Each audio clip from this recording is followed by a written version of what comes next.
What's up? Thank you very much, Stude, and welcome everybody to Battle of BC7. My name is Walt, and I am joined by Dark Gen X here. Justin, how you feeling, man? I'm feeling great. I mean, you saw the production up there, the LEDs on stage, all of the players being introduced before the top 8 is it's so refreshing because you get to see all the faces, get ready for the matches ahead, and just shout outs to Deer and Battle of BC just in general. It's been a wonderful, incredible weekend. Yeah, can we get some claps for the event, folks? Like, what's going on here? Thank you so much to everyone at the Battle of BC staff for making it all happen. We love you guys so much, and of course, no place I'd rather be than beautiful Vancouver. Finally, we got past all of the crazy rain that's been happening all weekend. A sunny day to be inside and enjoy some video games. But let's talk about our first match of the day, Justin. We got Axe versus Spark coming up first. Oh, that's going to be fun.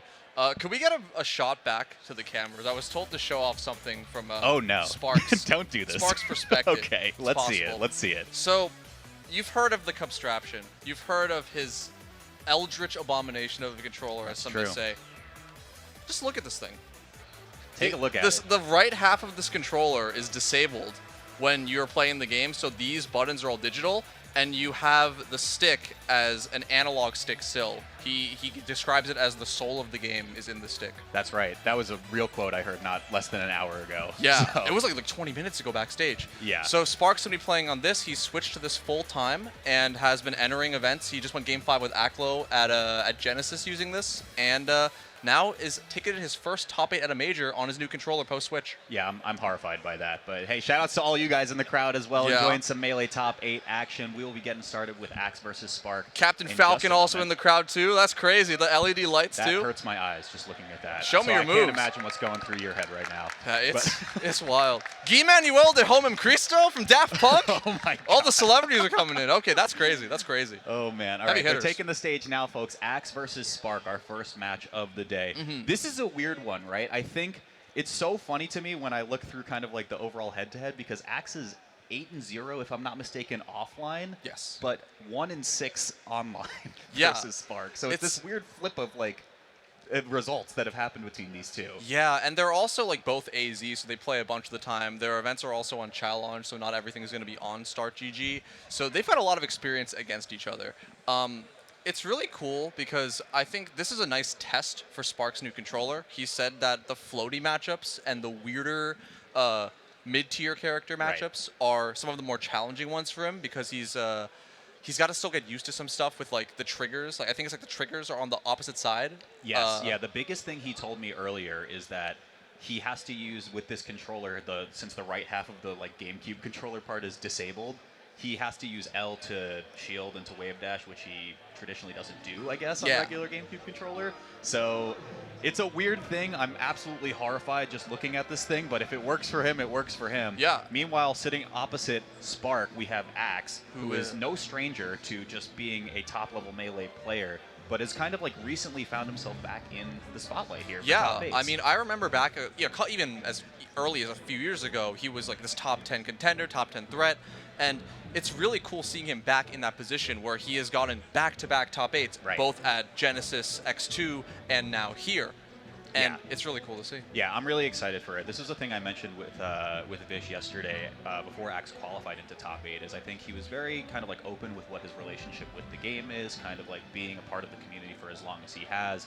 I think this is like a really important step forward for him to show that he can still hang with some of the new bloods of the game and show that the Pikachu, learned a couple new moves, right? You went to the move tutor for a second, but you figured some things out, and now you can sit here guaranteed 7th place, could have the potential to go even higher. It's really exciting to see. Absolutely, super exciting. And also just like seeing that, I feel like this mid-tier renaissance has been happening over the last couple of months with like Donkey Kong coming back into the spotlight. But I feel like Pikachu has been one of the low-key characters, like with J-Chu making waves, OKP making waves, and now Axe returning to the top 10. And it's really cool to see a mid-tier who was at some point like forgotten in the renaissance, really coming back and showing why he was the dominant champion of the mid-tiers for so long. Yeah, 100%. I'm excited to see it. I'm very interested in seeing Spark's side of the equation here, right? We just said like the weird controller layout that he uses feels a little off for some of these matchups. So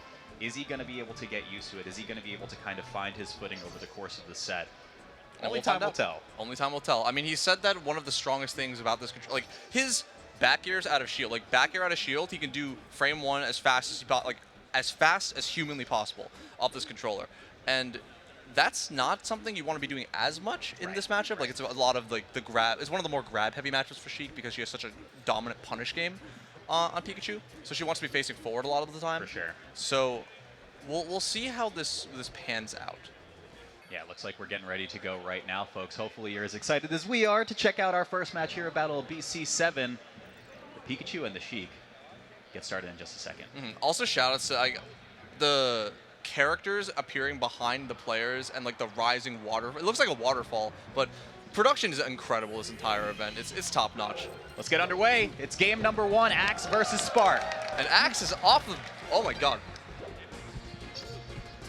Yeah, so here's the thing. I think we already see how like quick he is at doing these kind of retreating back airs, but I think you're 100% right, Justin. We have to make sure Spark is comfortable facing forward, finding the grabs that he needs to get, and maybe also getting out of this disadvantaged state so far. Yeah. Wow, that was ridiculous. He teched the ceiling of Battlefield and is still going to survive. Okay, quick punish. Yep, always land on there. That's easy first stock coming over for tempo. He's playing the aggressive so well, where Axe is like getting into Spark's grab range and just throwing out the raw grab, like no fear whatsoever. Yeah, I think like the way that Axe approaches matchups like this is very, very well thought out. Obviously, he's had nearly 2 decades to kind of consider how he wants to play against Sheik, which could be a pretty tough matchup. Yeah. But the cannonballs in, the cross-ups are always effective against Sheik.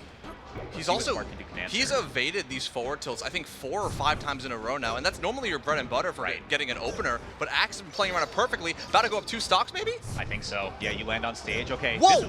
Whoa. Oh, okay. Baby, a triple! And Axe up 4 stocks to 2.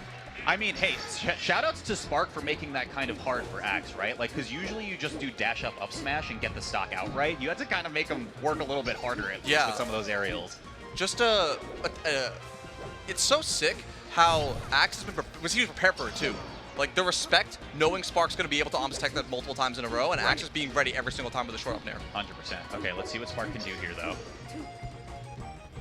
And now Spark facing back, doing the signature back air out of shield. New controller. Yeah, but I mean, I'm with you, man. I just don't know if it's working really in a matchup like this. Pikachu's too small. Yeah, and Axe is playing a couple of character lengths away. I think like 3-ish character lengths away. So Spark isn't able to get any hits started and has to like approach on Axe's space and get into the Axe's threat range. Sure. Bit of a lazy get-up option from Axe, but still a lot of runway to work with here. 3 stocks to 2. Axe is going to just kind of catapult in, especially with these nairs. Yeah, you saw down tilt was knockdown. I was going to say pretty much anything at this point will give the knockdown that Axe wants. Yeah. Spark is kind of... Oh, waited at the spot dodge! It feels like Spark is cycling through the different modes of Sheik approaches. Now he's doing a lot of these slight drift forward aerials and a lot of platform movement. And again, Axe is just not biting. Spark is not gotten a single like really deep hit. Or a grab, honestly. Okay, re-grab. Okay, easy peasy for Axe. Again, long runway here. Here's the biggest thing we haven't seen in this game as Spark kind of takes his time on the Angel platform. How many grabs? Zero so far from the Sheik? He hasn't landed one, and it's because Axe is playing so far away that it's so dangerous for Spark to go in. Like, Axe can react to Spark's initial dash forward, and even if he boost grabs or he dash attacks, Axe is far away enough that he can just counter hit it. Right. Or safely evade to platform. First one. I mean, you got to convert on it though, right? And what's he going to get? It's going to be an off-the-top KO for Spark, but again, I mean, that's the name of the game, and we've only just seen it unlocked right now. Spark playing really passively, knows that Axe wants to approach, and all of a sudden, 30% on the board. And just Axe trying to bait out and whiff punish these forward tilts, but Spark mixing up his timings now, catching Axe's... Oh, wow. The retreating back air is working out now that Axe is kind of playing the overshoot game a little bit. Oh, but I don't know why he's forcing the issue in this position. Yeah, I'm not really sure. Okay. This could be a sort of a massive comeback for Spark. Last stock situation. I mean, this is one grab for Axe. Yep, there it is. He's using a stronger frame down to catch. Oh my! Optimal. Bring around the Rosie. Optimal, right? Yeah. Like the 1 of 5 tail spike angles that can convert that into a platform up smash, that's crazy. It looks so sick to see Axe implementing a lot of these new Pikachu techniques that I've seen. I've seen like Jeju do this as well. Against floaties, and it's really cool to see Axe like Old dog learn new tricks. I was fully expecting just the throw into Nair, right, and then maybe play the edge guard. But hey, if Axe can close out the game that first one, go up 1-0, then by all means take it. It hasn't been stated yet, but this matchup it's pretty bad for Pikachu. Yeah, Like, it's not great. And this it's funny you say that, actually, because if you look at the numbers specifically against Spark, Final Destination, obvious counter pick, Axe is tremendously good on this stage versus specifically Spark. It's like 6-1 lifetime in his favor, but this is a horrible stage just by like on paper Pikachu versus Sheik. yeah, like the chain grab lasts till about like I think it's 50-ish, like 45 to 50, and then you just send them in the air, and it's really difficult for Pikachu to land. And again, with these tail spike setups are so crafty, and Axe is prepared to punish whatever happens Easy. from it. There's first blood coming through for Axe. Just taking his time. I like how Axe has been the one playing the aggressive here. Like, he knows that Spark is willing to sit and He caught the edge cancel? the edge cancel, yeah. His arms Okay. got reach, okay. Answered right back for Spark. I'm with you 100%, yeah, and I think like Axe is kind of the one that needs to be pressing forward and pressing the gas, right? Because specifically off cross-up, it's like, what's Spark's reaction? The reaction back airs that we've been seeing out of Shield is kind of the counterplay there. Yeah, and like Spark can pretty safely do these forward tilts, and it's a little bit hard to punish unless Axe is hard reading it and is able to approach it, but he's been able to do it. Oh! Yep. Great read with a forward smash. Bob Thunder in the front row, just popping off. He's oh my god.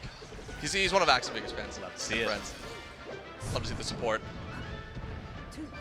Okay, I'm interested in the early Nair, but Axe still making it work for him right now. We'll talk about that in a second. The down tilt to catch Spark's dash attack in was so smart too. Because Playing Pikachu from has such corner. limited options to deal with Spark's approaches, and he's been using these dash dances, forward tilts, and down tilts to really make it as difficult as possible for Spark to take space. Right.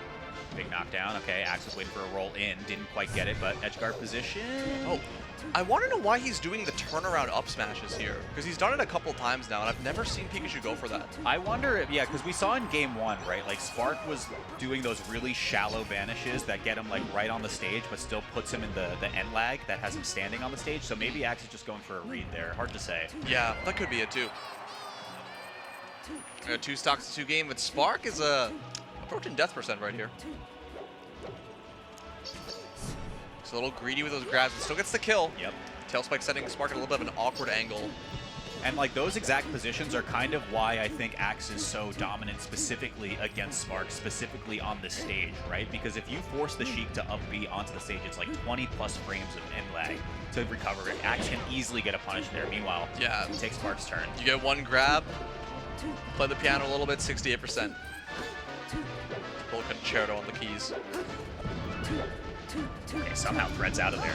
Yeah, and unfortunate. That I misinput don't forward know if smash. it was a bit of a miscue from Spark, unless Yeah. he's just like No fully way. expecting. Oh! Yeah. Oh, he's just read after read after read when Spark's trying to get on the ground. Yep. Cannonball. Wow, okay, but he nice was ready tech, for though. it. All right, Spark, can he get this edge guard? Fortunate trade on his part, but Axe will take every 80% he can get. For sure, for sure. Ooh, okay, Axe stopped that dash a little bit early. Gets the dare. Let's see what happens when Spark comes back. Wow, the Nair to counter the neutral B was so smart, but it might not be enough. Oh, no. So much space covered. It is so tense right now because Axe wants to be up 2-0 and Spark is clinging on for his dear life. Yeah. Okay, so I mean, single Nair, single grab at least gets you off stage. This might be Axe up 2-0. Oh, what a Let's crazy see. raw There's the grab. Nair. What's the Zelda got? Oh, nothing. Was that air dodge? Literally Okay. nothing, yeah. I think it was trying to be ambiguous in air dodge and try to either land like on the lip of the stage and try to go to ledge or make it a little bit ambiguous. But For sure. unfortunately, this It's is not ambiguous as the score line right now, though. So Yo! Axe is up 2-0. Shouts to over the Sheik Spark. art in the background. That was really nice. Good art. But yeah, Yeah, this is a situation where I feel like, again, the on-paper correct choice is to go to FD in this matchup, but I think it's like, with the knowledge that Axe is now, I guess, 7-1 lifetime on the stage in games, yeah, maybe Yeah. change the venue a little bit, see what happens, play the player more than the matchup. yeah. And also, like, Spark is a very, very proficient tech chaser, and he's able to... Oh, I was going to say he's able to play the platform game beautifully as well. So I think the lack of space is going to help him a lot for stage. But also it's a little dangerous because Pikachu's up smash kills so early. Yeah, I mean, it was like sub 100 on the first 2 games too, so. Oh, wow. He's so proficient at those, the up air follow-ups, like sending Spark back to the stage. Okay, off stage once again. Wild. Again, you're absolutely right. Yeah, I'm glad you pointed that out. I really want to ask him after this, like, what he's going for, because I've literally never seen a Pikachu do this before.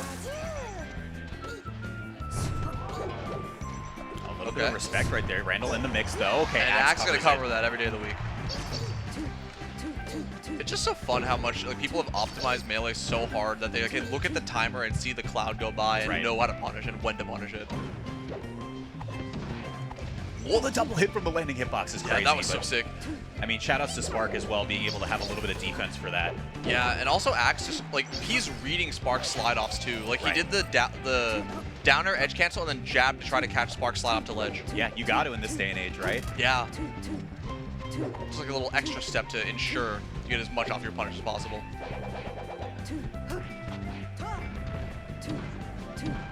Okay. Up air. Nice. Oh, trying to get some tricky? Up B. Okay. Explosiveness here. What? Whoa! Okay, Spark. Thought he was down and out. That's insane. Okay, this has to be maybe like just another edge guard, but holy moly, what a counterplay from Spark. He's taking a sweet time onto the stage. Again, I don't know, man. I actually don't know. There's got to be something. There has to be something. Okay. Spark making it pretty tricky to get any like strong hit on him here. Like his recovery on the stage with all these the short-ins and landing on the platforms is a little bit difficult for Axe to cover everything. Agreed. Okay, big grab. Wow. Really slipped out of that. That's insane. Oh, great jab. Preventing Axe from taking center stage. Wow. Oh, yeah. Okay, that made it a little bit awkward, but Axe was able to re-grab towards ledge. Beautiful snipe. Spark's starting to find his footing here. I wonder if it's too little too late, right? Yeah, I mean, he's in a pretty good spot this game, but I think the big thing is that he is doing a really good job at making Axe second guess his approaches. Like the down air in place, the down tilts, these jabs at a high percent. So if Axe gets caught by any of these, goes into a down smash, goes into a fair, and he's dead. Right. Okay. First real lead we've seen out of Spark, though, in this set. Maybe it converts into a game. Yeah, but I want to see how he's able to build percent here, because that strategy will not work, since Axe can ASD down or CC into grab or up smash. And he adapts so well just into raw grab, knows that Axe is going to try it. Because the strategy Spark was using before loses to raw grab. So Spark switch it up. Can Axe convert? Tight blast zones, real close here. Yeah, I mean, just the down air was enough. That's crazy. That is, to your point, the downside of this matchup, being specifically on Yoshi's story. Yeah, but 53%, Pikachu's that could... Oh, Shy Guy DI? Wait a second. Oh, great air dodge to get to top platform. Landing so safely, and now Spark is in control of the stage. Wow, that was the latest possible back air. Yeah, a little awkward on the second quick attack angle as well. That put Axe back on stage. It's about the same landing end lag, actually, if you land on stage with Pikachu quick attack as it is for Sheik Vanish. So yeah, and Spark's on the board. Pretty easy punish. Yeah, Spark gets on the board. Again, needs a reverse 3-0, though, to be able to stay in the bracket. And he's very capable. But those two first games from Axe are looking so dominant as if Spark... There were points where it looked like he didn't even stand a chance. Like you said, it's never happened offline. Yeah, that is like a crazy, crazy facet of this player matchup, too. Of course, and the last time they played, at least according to the head-to-head data that we have, was like 2023, I'm pretty sure. So yeah, I think it was like July 2023 last time they played offline. Right. So it's been a while. Both have made a lot of strides as players since then. Okay. Wow, great call out. Early Thunder, too. It's so scary also going for these overshoot up smashes, because if Spark just decides to dash back and back air in place, like it stuffs out Axe perfectly. Right. So he's like has to do these on like very hard reads. Just like that, he tried to go for overshoot again, and Spark stuffed it out with the back air. I mean, that's kind of like specifically why you use the cross-up so much as a crutch, right? Like, you know, at least if I can get to the back of your shield, it's harder for you to find like really, really strong options to reversal, but...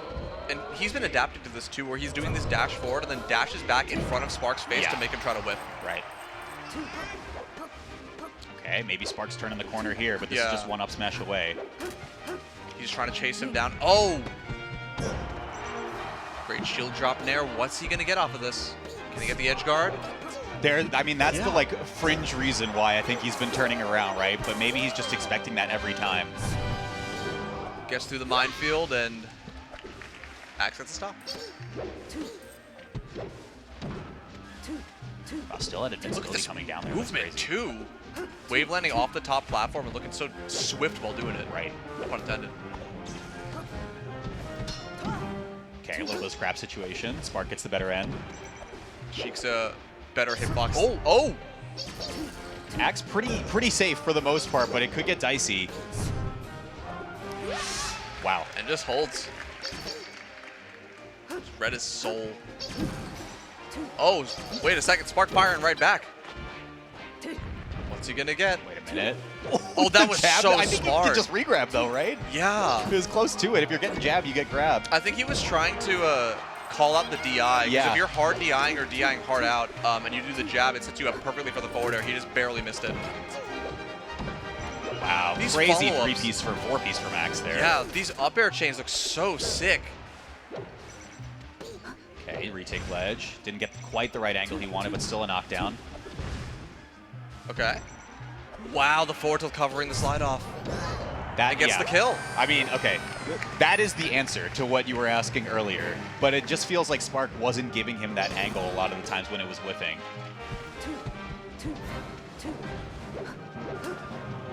Okay.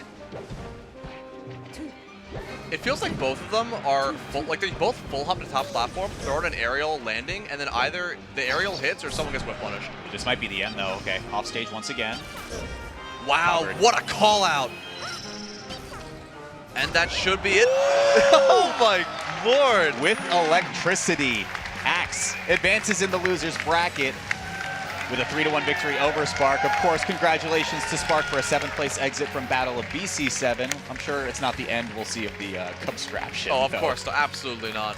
Hey, look at Axe though, man. I mean, making the run happen. Again, I think like him being able to get multiple top 8 showings in a row in 2025, that is a good thing. I'm sure a lot of his fans at home and in the venue are super stoked for that as well. Incredibly impressive feat. And it's just cool to see, like, he's one of the nicest guys in the community, and it's always a pleasure seeing him succeed. 100%. Plus, one of the hardest workers, too. Like, hey, you got to. You're playing Pikachu. Yeah, exactly, You exactly. And he just makes it, he still makes it work. He still makes it work. Crazy stuff. And Take a look at some of the innovating, too. replays as well here. That was crazy, like the slap heard around the world. These turnarounds, I don't think I pointed or we pointed them out at all, but like Spark's turnarounds, like empty needle charge turnarounds have been so fast that entire set too. Yeah. Like he's really finding his footing on the controller. Yeah, I think the controller is a big thing as well, right? Like he had mentioned, like we had kind of prefaced this at the start of the set, he very much like had some issues in like relearning how to do certain things like wave dashing and things like that with different shoulder buttons. That's a big deal, right? Like to just relearn and kind of recalibrate everything. Yeah, and people who like have been following Spark, his journey over the last several years, like he's had a ton of controller problems in the last since 2021. He has, I think, maybe 4 or 5 blog posts about trying mouse click Z, trying a bunch of different button new layouts and such, and it's nice that he's finally found something that's like really clicked with him. Yeah. Also, for what it's worth, I mean, he said he was only using this full time since January yeah. this year.